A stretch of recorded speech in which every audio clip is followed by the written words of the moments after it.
I'd like to call to order the regular meeting of the Bowling Green Board of Commissioners for March 5th, 2019. Invite you to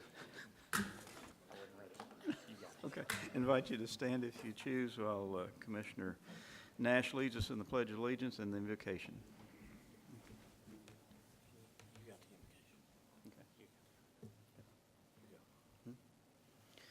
Father, if you would grant us the wisdom to take care of everything that comes before us this evening, please grant us the ideas and the thoughts that you would have us to do as we consider those options ahead of us. Lord, thank you for this wonderful community and the people that live in it. We ask that your blessings be on us forever. In Jesus' name we pray. Amen. Please face the flag. I pledge allegiance to the flag of the United States of America and to the republic for which it stands, one nation, under God, indivisible, with liberty and justice for all.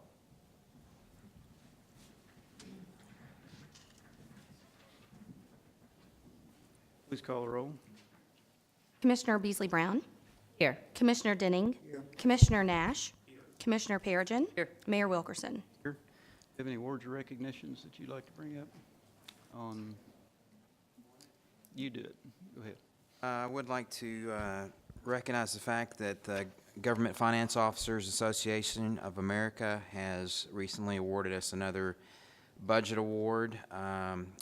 This award represents a significant achievement by the City of Bowling Green, reflects our commitment of the governing body and staff to meeting the highest principles of government budgeting. In order to receive the budget award, we had to satisfy nationally recognized guidelines for effective budget presentation.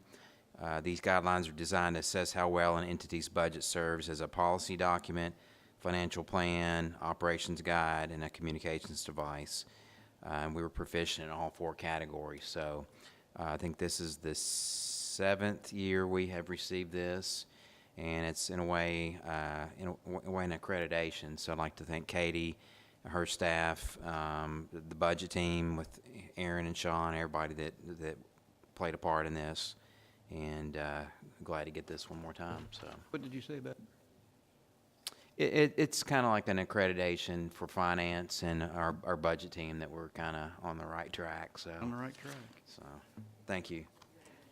Ma'am, I got it sitting right here in front of me. Just to call your attention that the City of Bowling Green has been recognized nationally in a couple of different areas. First, by Time Magazine's division under Money Magazine as being the #1 place to live in the state of Kentucky. We're really excited about that, but we're also being recognized by Site Selection Magazine, the premier economic development periodical, as being the #1 place to bring a new company, new manufacturing entity in all of the United States for communities in the 200,000 population category. So doing something right around here. We appreciate that. So congratulations, everybody. Anything else? Do you have any comments tonight? I do not. No comments. All right. Can I have the approval of the minutes for our regular meeting on February 19th, 2019? So moved. Second. Motion by Perigin, Joe's going to second need by to take a Nash. call, though. Are there any additions, deletions, or corrections? Please call the roll. Beasley Brown. Yes. Denning, who is absent. Nash. Yes. Perigin. Yes. Wilkerson. Yes. We'll move item number 1 to the end of the meeting and move on to item number 2, which is ordinance, second reading of ordinance BG 2019 number 4. Ordinance rezoning real estate. Ordinance rezoning a tract of land containing 9.9035 acres from AG Agriculture to LI Light Industrial located at 03 Springs Road, presently owned by Christian Life Center and Golden Flower LLC, care of Richard Feldman as contract vendee. Moved. Second. Motion by Nash, second by Perigin. This is a second reading of a unanimous recommendation from Planning and Zoning. Are there any other comments or questions? Please call the roll. Beasley Brown. Yes. Denning. Yes. Nash. Yes. Perigin. Yes. Wilkerson. Yes. Second reading of ordinance BG 2019 number 5. Ordinance relating to budget amendment. Ordinance approving amendment number 2 to the City of Bowling Green, Kentucky annual operating budget for fiscal year 2019. Moved. Motion by Nash, second by Denning. Second reading of the budget ordinance that we had explained last time. Are there any further comments or questions? Please call the roll. Beasley Brown. Yes. Denning. Yes. Nash. Yes. Perigin. Yes. Wilkerson. Yes. Municipal Order 2019-34. Municipal order approving the career path advancement of Joshua Johnson to the position of Equipment Technician Master in the Public Works Department. Moved. Second? Motion by Perigin, second by Nash. Mr. Mizel. I'd like to ask Greg Meredith, our Public Works Director, to come up and make comments on this, this achievement. Thank you, Mr. Mazel, Mayor, Commissioners. It's my pleasure to be here today to recommend Mr. Josh Johnson for promotion within our Public Works Fleet Division. Josh is here today. Josh, would you stand? In accordance with the Fleet Division's Equipment Technician Certification Program, adopted in 2011, an Equipment Technician certified is eligible for promotion to an Equipment Technician Master if he or she completes certifications from the National Institute of Automotive Service Excellence, ASE, in 6 areas of specialization. Josh already had 4 of those, and recently he completed the heating and air conditioning and the engine performance certifications.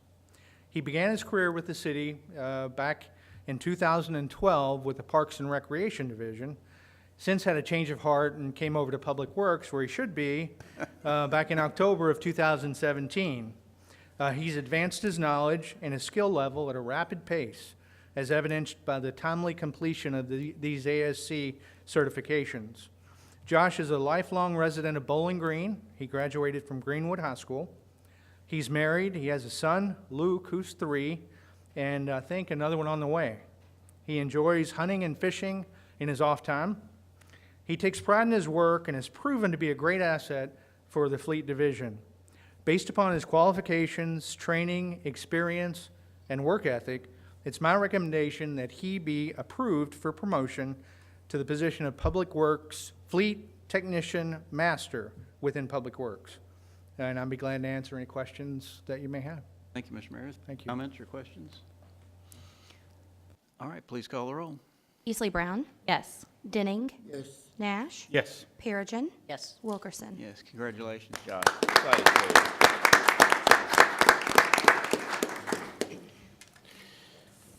Next is Municipal Order 2019-35.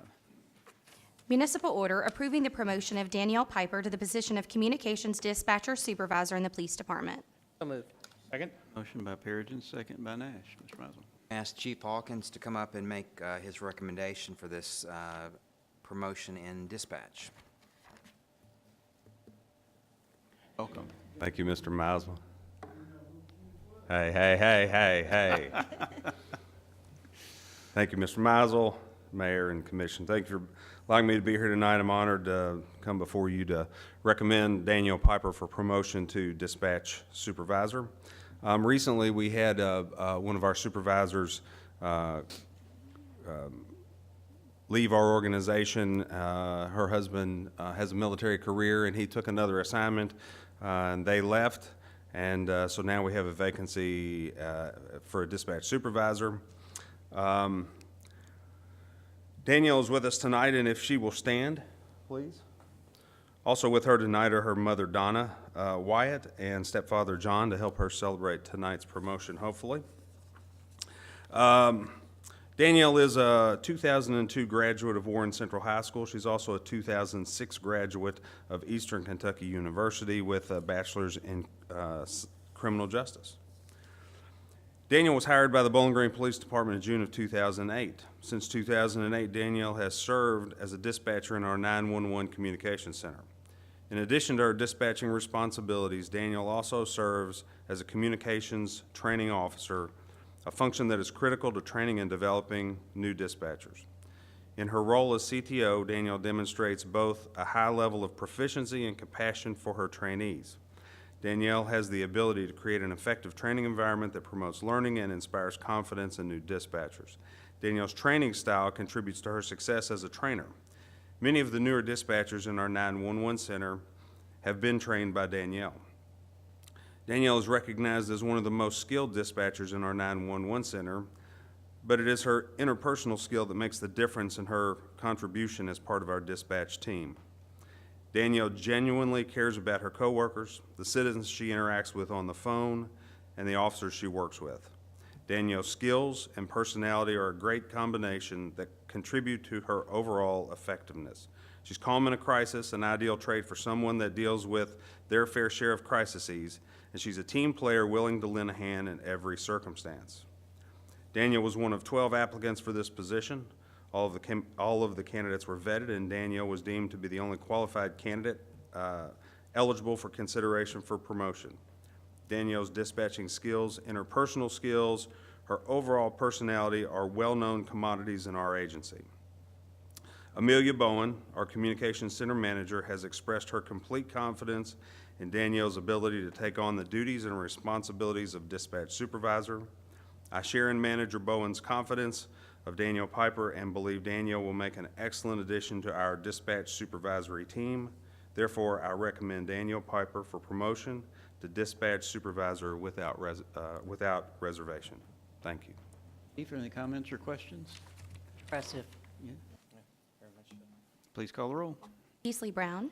Yes. Denning. Yes. Nash. Yes. Perigin. Yes. Wilkerson. Yes, congratulations, Danielle. Appreciate it.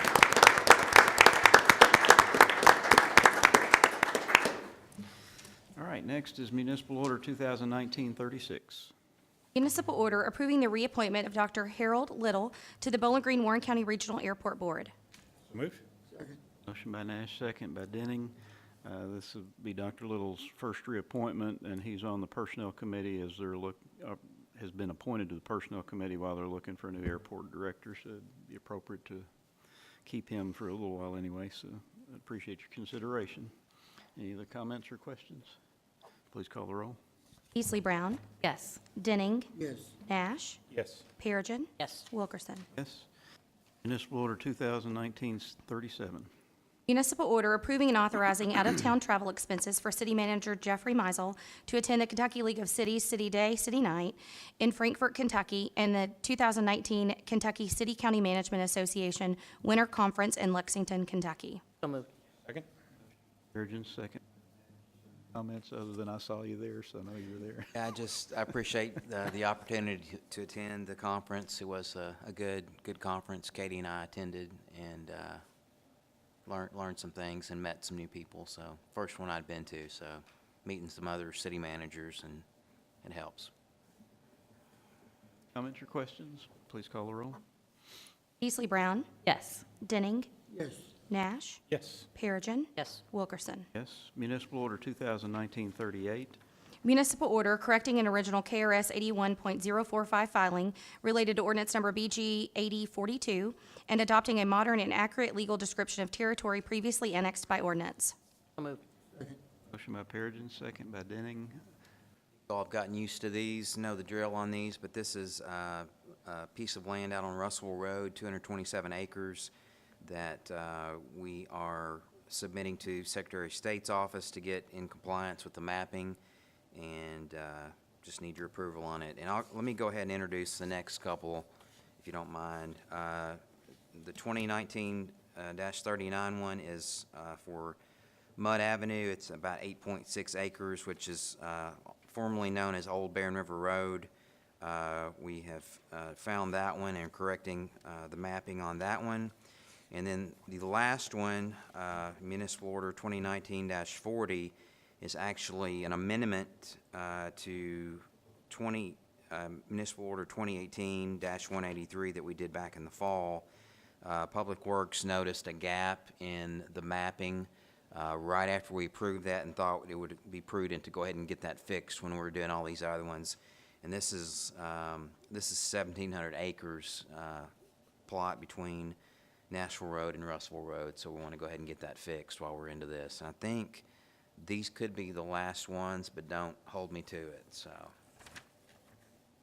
Comments or questions? Please call the roll. Beasley Brown. Yes. Denning. Yes. Nash.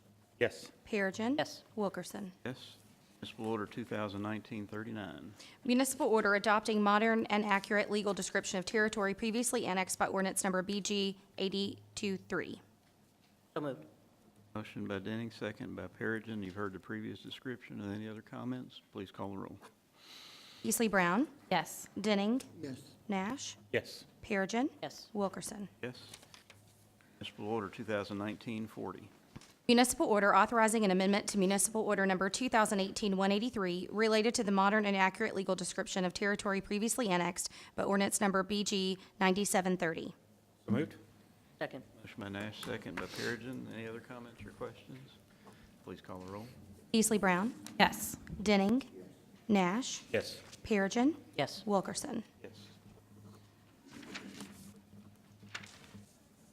Okay, ordinance number BG 2019-3, second reading.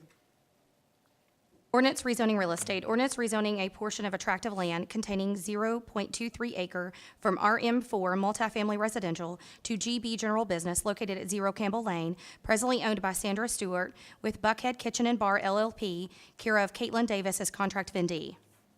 This is a 8-2 planning and zoning vote. It's a second reading. Does anybody have any questions? Need a second.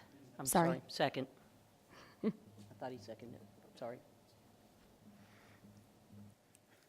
Okay, motion by Nash, second by Perigin. So again, this is an 8-2 planning and zoning vote from our last meeting. This is a second reading, and I would open any questions or comments. I need to make a comment. At our last meeting, the Board of Commissioners heard the first reading of this ordinance related to the rezoning of property on Campbell Lane, and I participated in that discussion and the ensuing vote. However, since that first reading, I have been made aware of a connection I have with someone involved in this rezoning request. If I had known this information at the first reading, I would have recused myself at that point. I believe elected officials should not only avoid actual conflicts of interest, but should also avoid even the appearance of a conflict of interest when possible. Although the person involved in this rezoning request is not a blood relative, and I do not have a business relationship with them, I have known them my entire adult life, and they have provided a roof over my head and have been a mentor to me. I consider them family. I did not realize that they were involved because their legal name used in the application is different than the name they go by. Once I realized who they were, I reviewed our code of ethics and I reached out to our city attorney because I believe conflicts of interest arise not only when elected officials have a financial stake in a vote, but also when personal relationships prevent elected officials from fairly judging an issue before them. And I'm committed to being transparent when those issues arise for me. And it is for this reason that I am recusing myself from any further action on this proposed rezoning. Thank you. So please call the roll.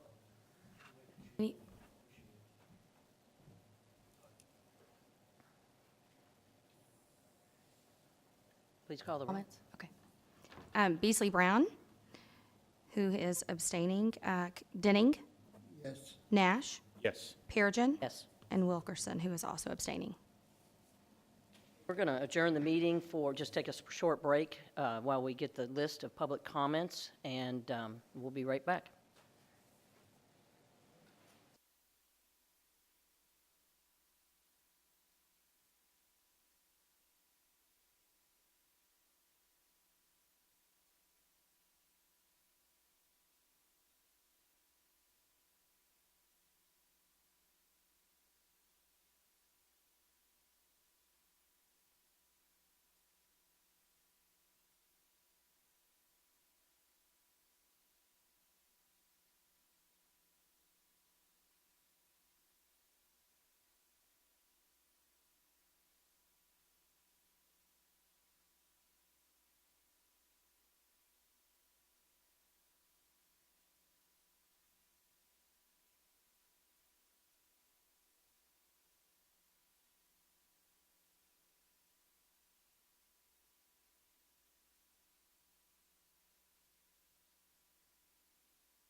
Hey, sir, Yes. we'll return to the meeting for our public comment section, and those that have signed up, the first one is Craig Patterson. Mr. Patterson, would you step forward, please, sir?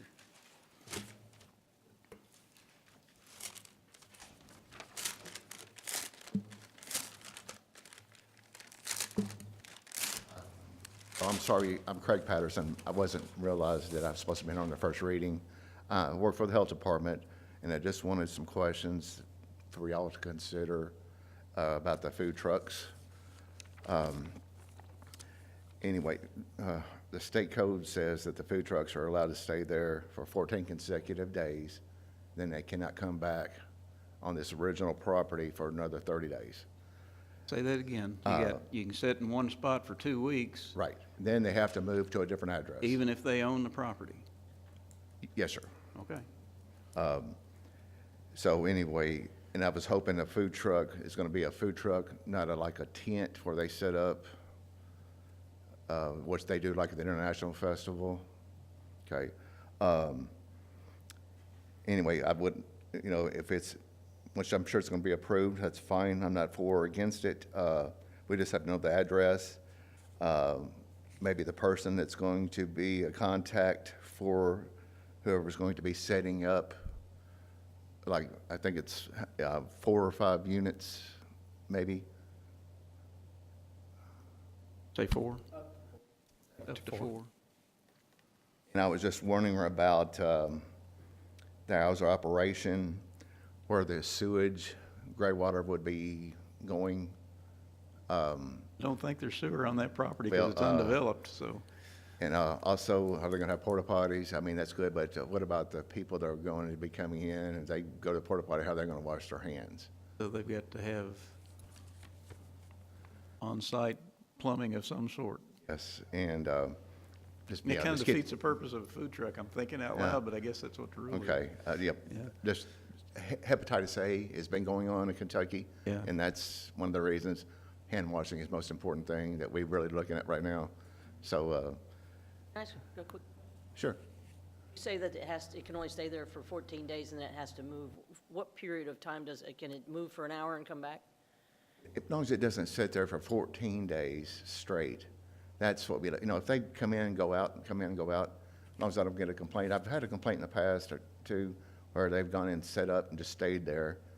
And it was an ice cream truck, and of course, you could see down the street, there was the Dairy Queen. So, I mean, if they want to come move and leave, I mean, as long as I don't get a complaint, I'm not going to worry about it, other than just making sure where they're going to dump their water and keep in mind, too, that food employees, how they're going to go to the bathroom. Point. Thank you. Anybody else have any questions? Yeah, hold on just a second here. Greg, wait just a second. Then what we need to do is to provide this gentleman with the names of the applicants who are going to set up, who have plans to set up out there. Do we not, Gene? Of course, like I said, the only thing that came for us tonight was rezoning. The contemplated use of this is the food trucks, but, that may or may not happen. Obviously, I think if they start to put food trucks on it, they need to get a hold of the health department and make sure they're complying with all their regulations and everything else. But I think if we want to, we can make sure to actually give a copy of the ordinance that we passed tonight. I think it's got a little bit of information, at least who the applicants are, at least he knows that. But, really until they actually start, I guess, developing that property and you're trying to use it for food trucks, I guess none of this is really an issue until that happens. And of course, they can't do any of that without health department approval. They have to get approval for the food truck before they ever go set up, right? Well, the food trucks, if they have what they call a statewide mobile, and they come and we inspect them. As long as it's approved, they're good to go. It has to have hot and cold running water, holding tank for the gray water, and 3 sinks to wash, rinse, and sanitize your utensils, and a sink to hand wash. But one thing they do not have is a place to use the restroom. I have a question. So is this a city ordinance that we have that has these regulations in it around hand washing, or is this a state regulation or This, federal? 2005 FDA Food Code, Okay, so federal. yes. These are did. health department regulations.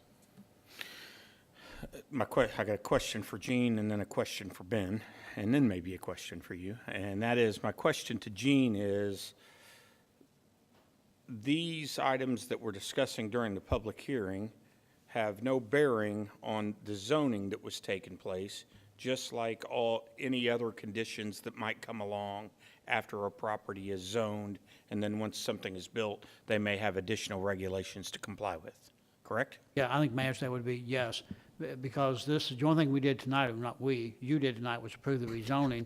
What the city's been told at this point, yeah, I didn't vote, thank goodness. But the only thing, we did the rezoning tonight with the proposed use being food trucks.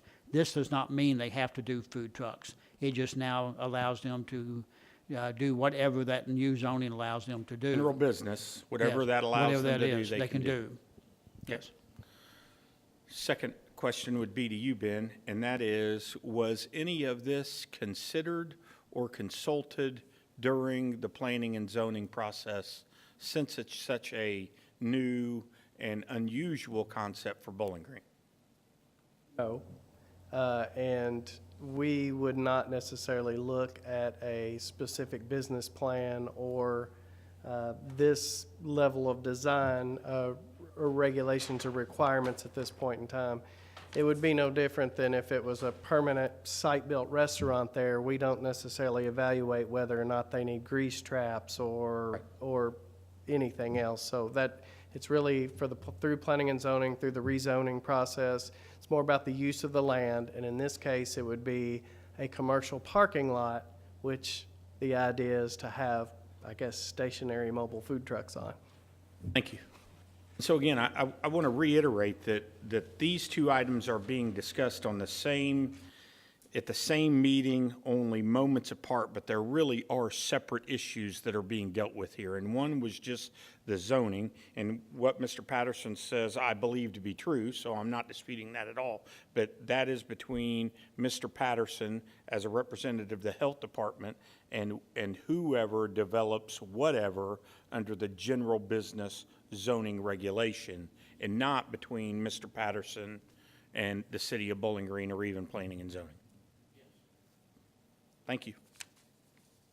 Else have any questions? I'm going to thank Slim for clarifying that. Yeah. It's exactly, I appreciate you helping educate us on that, Mr. Patterson. Thank you. Yes. All right, any other questions for him? Next up is Timothy Mullen has a comment for us tonight.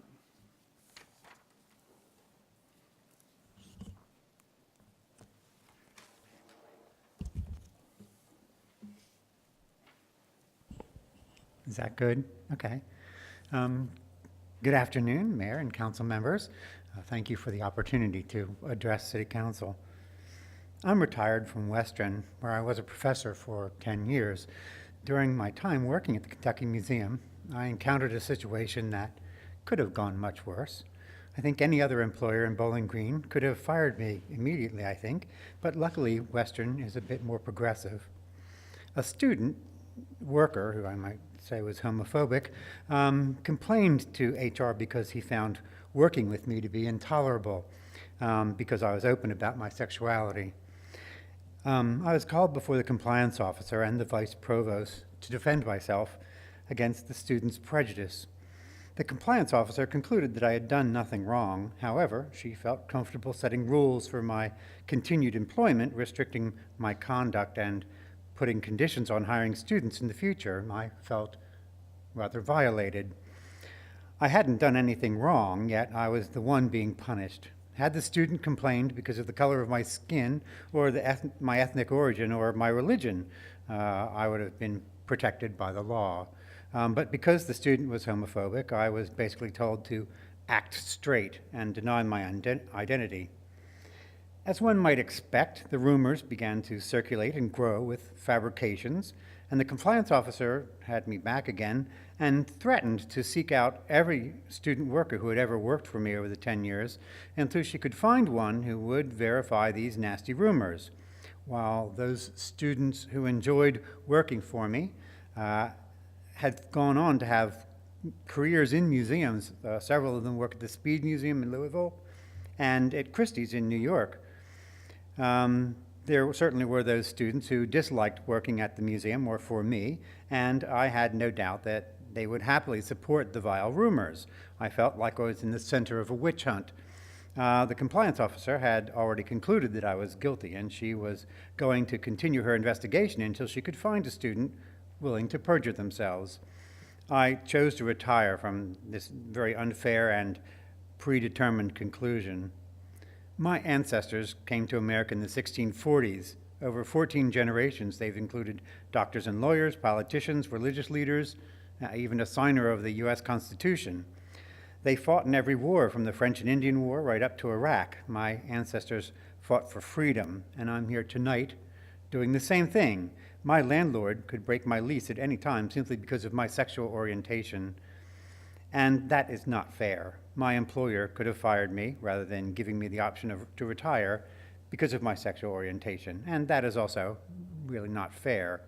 Everyone deserves to be free from discrimination when it comes to housing and employment. I'm asking this council to consider fairness wording in the city laws so that, or whatever they are, regulations, so that in the future others subjected to discrimination due to their gender identity or sexual preference will be protected by the law and not have to risk being fired or forced to retire. Thank you. Last person on our list, our next scheduled meeting is March 19th, 2019. Thank you for tuning in.